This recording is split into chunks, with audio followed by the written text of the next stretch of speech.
Quando nós olhamos para a vida dos santos, será que eles foram homens de juízo perante Deus ou perante os homens do seu tempo? E nós, como nós somos? Vamos falar um pouquinho sobre isso na meditação de hoje.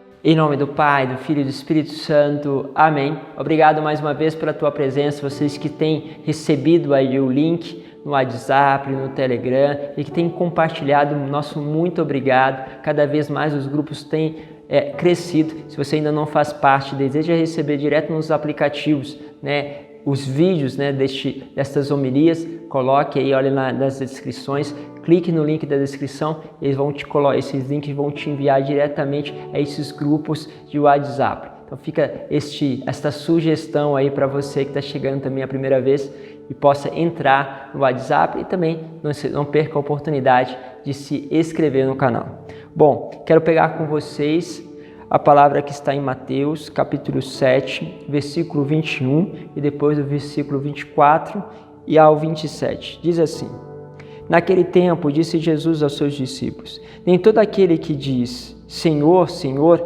entrará no reino dos céus, mas o que põe em prática a vontade do meu Pai que está nos céus. Portanto, quem ouve estas minhas palavras e as põe em prática é como um homem prudente que construiu sua casa sobre a rocha. Caiu a chuva, vieram as enchentes, os ventos deram contra a casa, mas a casa não caiu, porque estava construída sobre a rocha. Por outro lado, quem ouve essas minhas palavras e não as põe em prática é como um homem sem juízo, que construiu sua casa sobre a areia. Caiu a chuva, vieram as enchentes, e os ventos sopraram e deram contra a casa, e a casa caiu, e a sua ruína foi completa.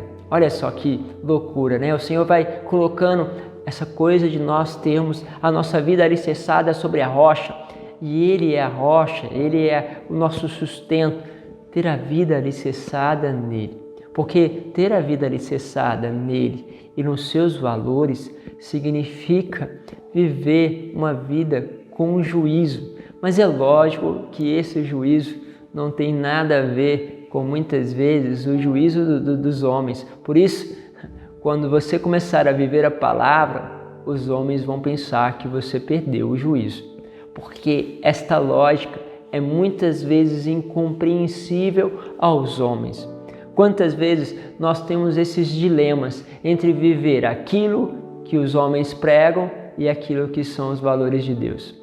Lembro de um casal de amigos, Este casal fez uma escolha. Os dois se formaram na faculdade, cada um no seu trabalho, tiveram um imenso esforço para fazer todo este caminho de faculdade, de estudo. Aí você imagina o tempo gasto, consumido com tudo isso, além dos recursos financeiros, para poder conseguir ali se sustentar enquanto está fazendo a faculdade. Mas eles fizeram a seguinte escolha. Colocaram diante de Deus tudo aquilo que eles estavam percorrendo, mas quando eles tivessem um filho, aquele que tivesse uma melhor condição de trabalho ia permanecer no trabalho e o outro ia dedicar-se à educação dos filhos, porque eles percebem que os valores cristãos para os filhos é tão fundamental que é mais importante do que o próprio trabalho, é mais importante do que poder ter recursos financeiros a mais. Ah, padre, então eles devem ter um emprego maravilhoso. Sim, eles têm um emprego bom, mas não um emprego suficiente para ter aquela vida luxuosa, cheia de regalias, de poder ir para todos os lugares. Não, eles precisaram escolher, deixar essa possibilidade, se os dois estivessem empregados, para optar para uma vida mais simples, em prol de uma educação dos filhos. E aí a primeira coisa que nós vamos pensar, isso é uma loucura diante do mundo de hoje. Afinal de contas, você ter gasto tanta energia, tanto recurso financeiro para fazer uma faculdade e depois você deixar de lado esta faculdade para cuidar de um filho, para cuidar de uma vida que pode ser talvez ali gestada, gerida, né, vamos dizer assim, por outra pessoa da família, ou mesmo por uma creche, por um lugar. Mas, entende, começaram a fazer uma escolha diferente por causa dos princípios morais cristãos que eles queriam viver. Hoje nós encontramos vários casais que fazem praticamente essa mesma opção. Mas, quando você olha para tudo isso, parece o quê? Loucura. Quando se fala em ter muitos filhos, loucura. Por quê? Porque o homem começa a se alicerçar em si mesmo e começa a pensar como manterei, com que haverei de comer, o que haverei de vestir, como darei faculdade, como darei isso, como farei. Entende? Começamos a fazer um monte de coisa. E aí vamos reduzindo o número de filhos, algumas vezes chegando a esgotar, não ter filhos, porque nós queremos as coisas construídas sobre uma rocha que muitas vezes não é o Senhor. E aí quando você começa a construir a sua vida pela rocha, ali no Senhor, vem justamente as dificuldades financeiras, vem as questões morais que nós precisamos enfrentar nos nossos tempos, vem as dificuldades do dia a dia, mas você está construindo a sua família, a sua casa, a sua vida sobre a rocha. E aí você fica se perguntando, por que minha família balança tanto? Você começou a fazer escolhas na sua vida, fez escolhas também no cuidado e também na formação dos seus filhos. É lógico, cada um de nós estamos diante de escolha. Há aqueles casais que podem fazer, entre aspas, essas escolhas. Outros, o próprio tempo fez isso com eles, no sentido de que só realmente uma pessoa conseguiu um emprego, o outro não conseguiu. Mas, meu caro, use desta providência para cuidar dos seus filhos. Use desta graça. Não, padre, mas a gente quer os dois empregados. Mas utilize deste tempo que providencialmente Deus está fazendo para que você cuide dos seus filhos. Entende as escolhas? Precisamos pensar neste algo novo, nisso que torna as coisas com alicerce nele. Outra vez agora me apareceu uma pessoa que me disse assim, padre,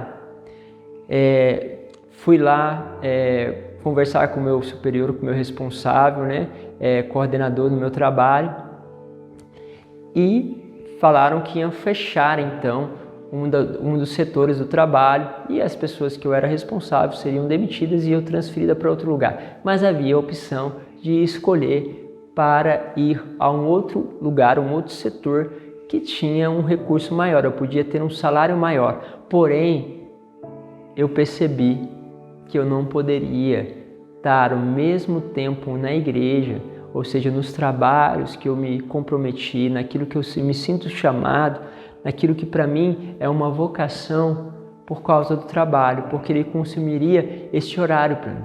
Então, quando eu rezava e também muitas vezes ficava desanimada, triste diante daquilo que era a redução do meu salário, sentia que Deus me convidava a escolher por Ele, a escolher realmente o trabalho mais simples, com um recurso menor, mas que eu escolhesse por Ele. E aí começou a brotar dentro de mim uma alegria de poder escolher um trabalho pensando primeiro em Deus.